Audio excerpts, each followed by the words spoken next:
Good morning. I want to start out by talking a little bit about the flooding we've got going on in Council Bluffs. They got 4 inches of rain last night in the Council Bluffs area, and as you know, Council Bluffs been fighting the flood along the Missouri River. There have been no breaches in the levee system. However, they've had flash flooding in the playland area of Council Bluffs, and there are several people that have been evacuated. The National Guard is down there with high water vehicles and has evacuated a number of people. I understand there's 3 structures that have collapsed. They also rescued, I think, 24 children and a bus driver from a bus that also got stranded in the flooding area. So it's a very critical situation. The National Guard is there assisting, and this is not as a result of but as you know, we've been fighting the flood there all summer, and there is no breach in the levee system, but there has been in the playland area, and I think in maybe another area or so of Council Bluffs, some flooding, and the Guard is working with the local people on that. They have rescued a number of people overnight and this morning. Okay, we'll turn it over to the Lieutenant Governor. Well, good morning. This week, Governor Branstad and I will travel to over a dozen communities to discuss our plan about getting Iowans back to work. This past legislative session, we were able to work with the legislature to pass key bills that really lay the foundation for businesses to grow. The Iowa Partnership for Economic Progress, led by Director Debbie Durham, will be the engine for job growth and attracting new business. It's key to creating that environment and marketing Iowa for businesses to grow and locate in Iowa. The legislature also passed and Governor Branstad signed for the first time since the early 80s a biennial budget, and we have dramatically ended the use of one-time money for ongoing expenses, and we've balanced the budget without increasing taxes. As we traveled across the state of Iowa, we heard from businesses that they wanted to have the confidence restored in the government. They needed predictability and stability before they would use that capital to increase business, and we feel that this sends a clear signal to business that Iowa has a stable and predictable environment for business to grow and expand in Iowa. Also part of increasing and bringing jobs to Iowa is increasing foreign trade, and I had the opportunity earlier this summer to lead a trade delegation to Asia, and we're pleased with the results from that trade delegation, and we are confident that the trip that Governor Branstad will be taking in September will have similar results. Also tonight, we're going to have a group from the Czech Republic that's already made an investment in Charles City with the tire plant. We're going to be hosting them at Terrace Hill and looking how we can assist them as they grow the jobs in that area. There are several items that we believe are critically important for us to act on as we go forward. And Iowans will be receiving notices of their property taxes in the next month or so, and unfortunately in many cases they will see their property taxes going up. Due to the lack of action in the last session of the legislature, we're going to see a $1.3 billion increase in property taxes due to the roll-up, due to the way our property tax system is structured with the impact of productivity. We need to prevent that from occurring, and that's why reforming the commercial property taxes and limiting the growth of other classes of property is going to be a top priority for the coming session. As you know, Iowa continues to rank second highest in the nation in terms of our commercial property taxes, and that's something that is an impediment to business development and growth and that we need to change. We're not going to wait for the federal government. We're going to continue to move forward and do all that we can. But I can tell you that some things that the federal government has failed to act upon has hurt our efforts on economic development. When I was in Chicago just a couple weeks ago, I had a response that I've never had when I was governor before from business, and that is a company that we were presenting to and liked what we had to say about Iowa and the work ethic and the opportunities in Iowa, but said it's the federal corporate income tax that's making them consider possibly moving their entire operation to Canada.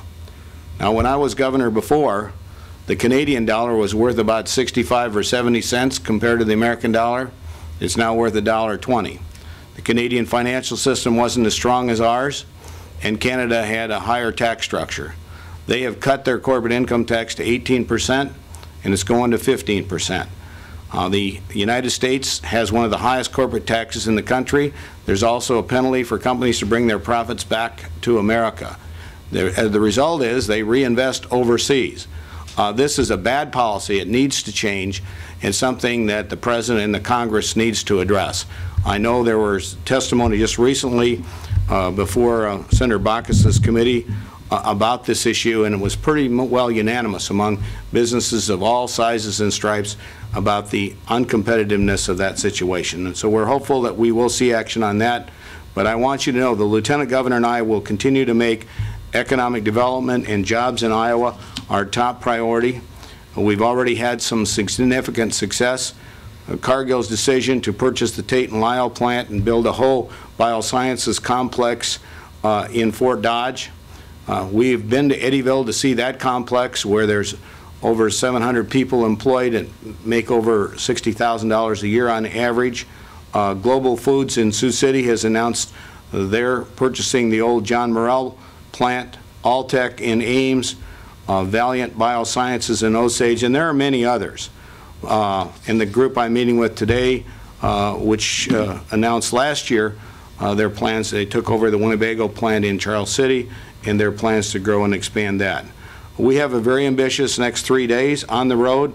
Tomorrow, Wednesday, and Thursday, we're going to be in Harlan, Denison, Odebolt, Ida Grove, Kingsley, Rock Rapids, Sibley, Primgar, Cherokee, Storm Lake, Pocahontas, and Rockwell City. And all of those are going to be town hall meetings focusing on jobs, listening to people in those communities about what we can do in state government to reduce some of the tax and regulatory burdens and to help market and promote Iowa as a good place for businesses to grow. With that, we'd open it for your questions. You've already done numerous tours since you've been in office and when you're campaigning to get in office. How does this actually bring in jobs? Well, what it is, it gives you an opportunity to talk to the entrepreneurs and the businesses that are out there and find out what they are, what are the impediments that they see right now. We know that there's millions, actually I think over $1 trillion of money that's sitting on the sideline because businesses are apprehensive. Part of it is uncertainty due to the cost increases due to Obama's health care. Part of it is because of what's going on in the stock market and all these other things.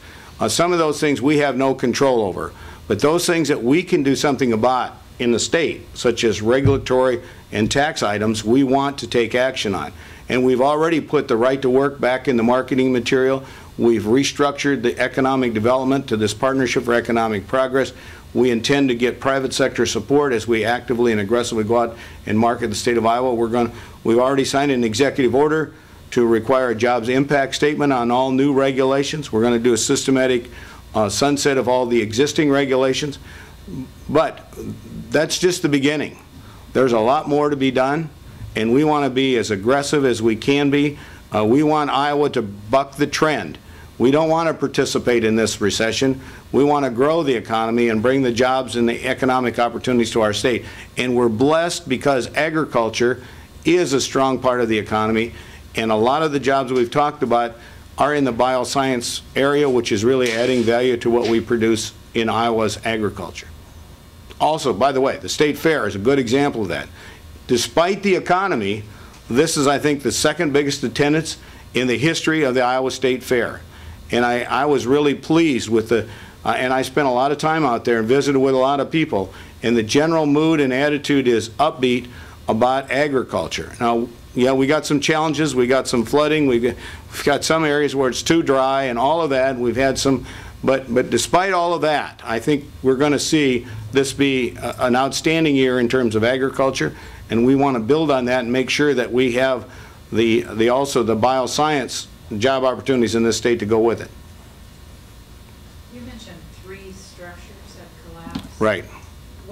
Homes, and I don't. One was a home, and they got the woman out, I think, just shortly before it collapsed. I'm not sure if the other structures are homes or other buildings, but one was a home, and the guard, I think the report was that they rescued a woman from that home, and then it collapsed afterwards. Yeah. So it is a serious situation. That's why I brought that up. It is a serious situation, but I also want you to know that it's not a levee breach. That is held, but they got 4 inches of rain, and there's been flash flooding in the community, especially in that playland area. And that's an area that both the Lieutenant Governor and I have visited on previous visits. What's the forecast? What are meteorologists telling you about this? What is the forecast? Well, I think there's potential for rain in other parts of the state, but generally, I don't know that and they also had hail. Margaret's got a sister that lives in Council, but they had hail damage on Thursday night. So they got hit on Thursday night, then again last night. There was a court ruling recently that appears to be going to have some prisoners released early. Is that something that can wait until next session, or what are you doing in anticipation of that? We're presently reviewing that situation. We need to protect the safety of the citizens of this state. And the concern would be those people that are sexual predators that have committed dangerous crimes that would be a risk if they were released early. And we want to see what can be done about that. So we're working with Corrections Department, and we'll also be working with the legislature to determine what is the appropriate response to dealing with that situation. Your son spoke at the Administrative Rules Review Committee last week, speaking in favor of not banning lead shot. Do you share that? Well, first of all, I'm proud of my son Marcus. He is a real sportsman. I don't know, he would probably rather hunt and fish than just about anything else in his life. And he was a strong advocate for the dove hunting season. He's very excited about Iowa having the first dove hunting season in his lifetime. And so, and obviously Mark and I'm proud to say that I took Marcus on his first hunt. I think Kenny Schneider started this program for young people in terms of hunting. I remember we went up and hunted with Kenny Schneider and his daughter up in Carroll County. Marcus went to the governor's pheasant hunts when I was governor before. But he's taken up duck hunting and goose hunting and deer hunting and also bow hunting and I don't know how many you ought to see. He's got hundreds of pictures of deer. He's got one motion sensitive camera that he's working on. So I think Marcus has done his own research, and he's somebody that feels real strongly about these issues, and he was one that felt that was inappropriate for the DNR Commission to go against the wishes of the legislature, and also to do it without notice, so he and other hunters were not even aware that this issue was going to be considered. That it was only supposed to be setting the season, and so he. Were you not aware of that, Governor? Because they said at the meeting, I mean, they started. I got a call at 6:30 in the morning. But they said they felt like they had your support if they had consensus on the issue. So did you not know they were going to take that up at that meeting? Well, I found first of all, I was at the National Governors meeting in Salt Lake City, and at 6:45 a.m. I found out about it, and I wasn't given all the facts. I also didn't know at that time that the House had taken this issue up on the dove hunting bill and voted it down. Now, had I known that fact, I would, and because this, my feeling is this, that we need to respect the intent of the legislature, and an issue of this magnitude of public policy should be decided by the legislature, not by an unelected commission that's appointed. I think, a little hung out to dry, though. Well, they're the ones that took this up when it was not on the agenda.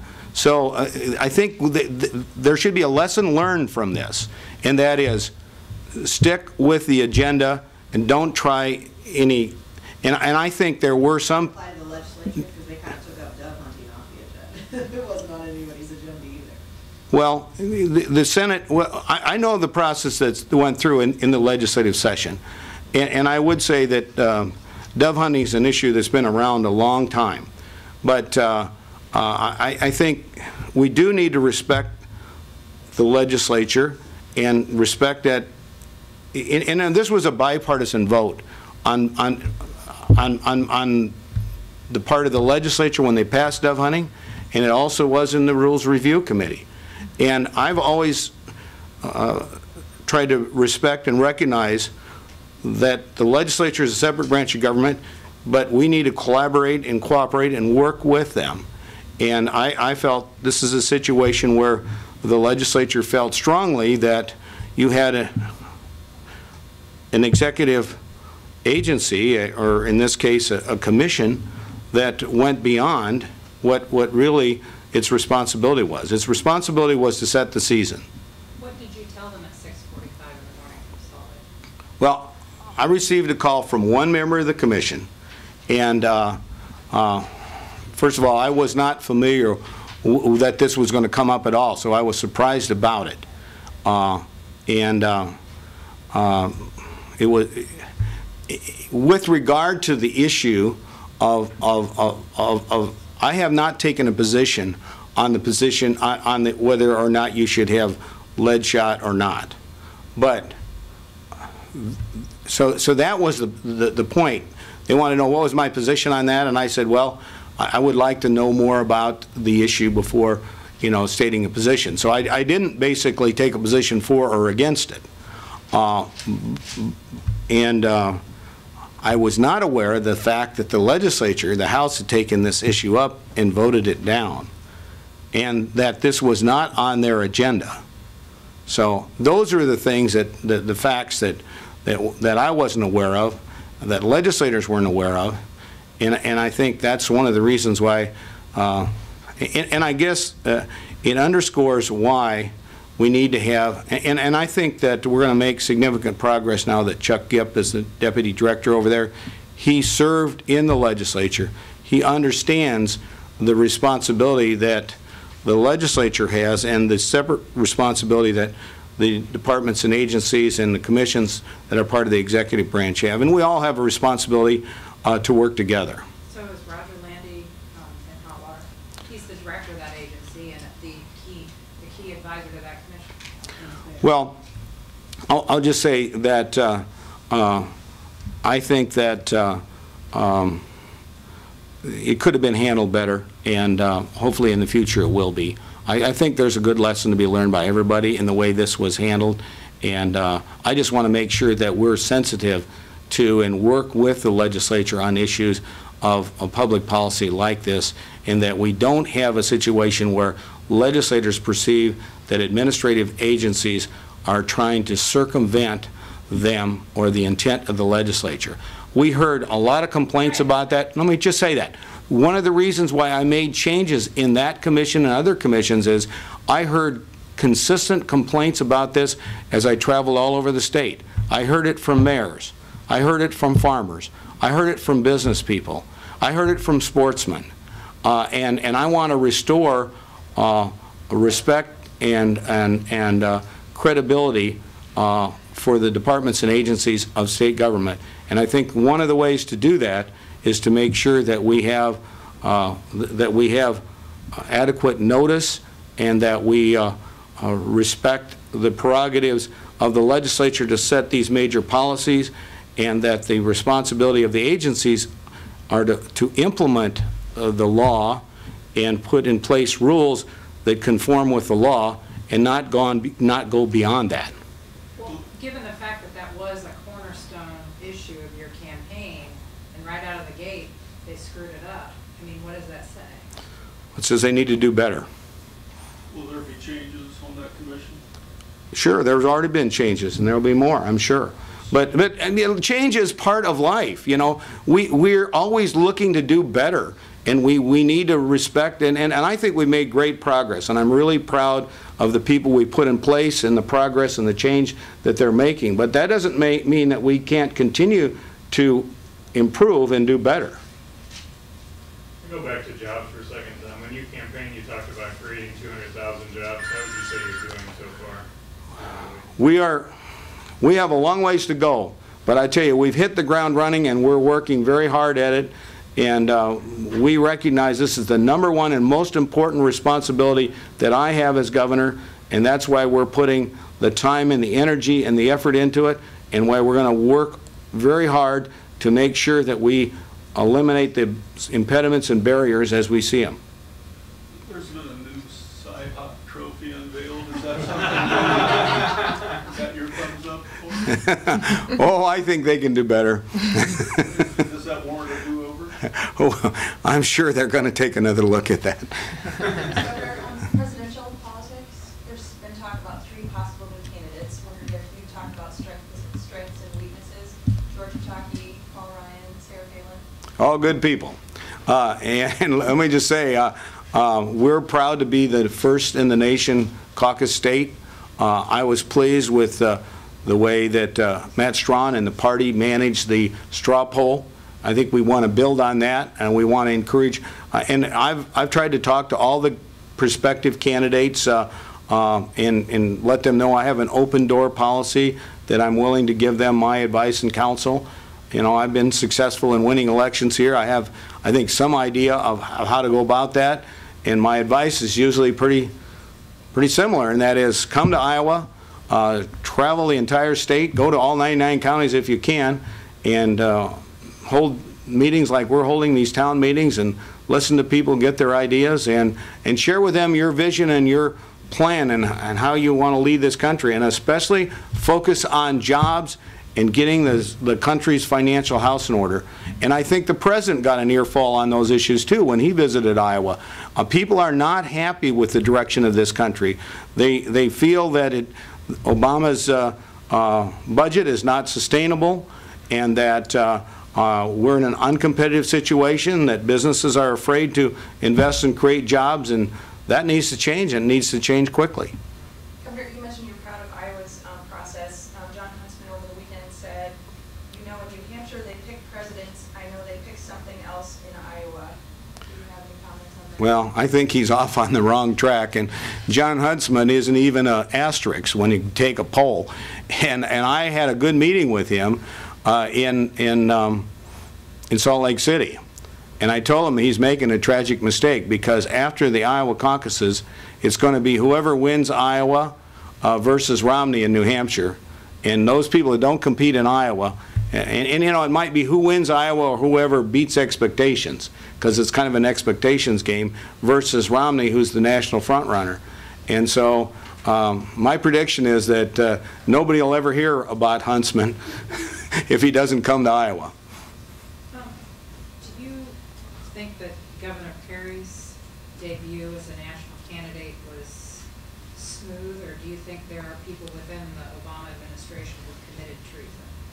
Well, first of all, I think he did a tremendous job at the Iowa State Fair. I thought he was as relaxed and confident and at home at the Iowa State Fair as anybody I've ever seen, and I've seen a lot of them.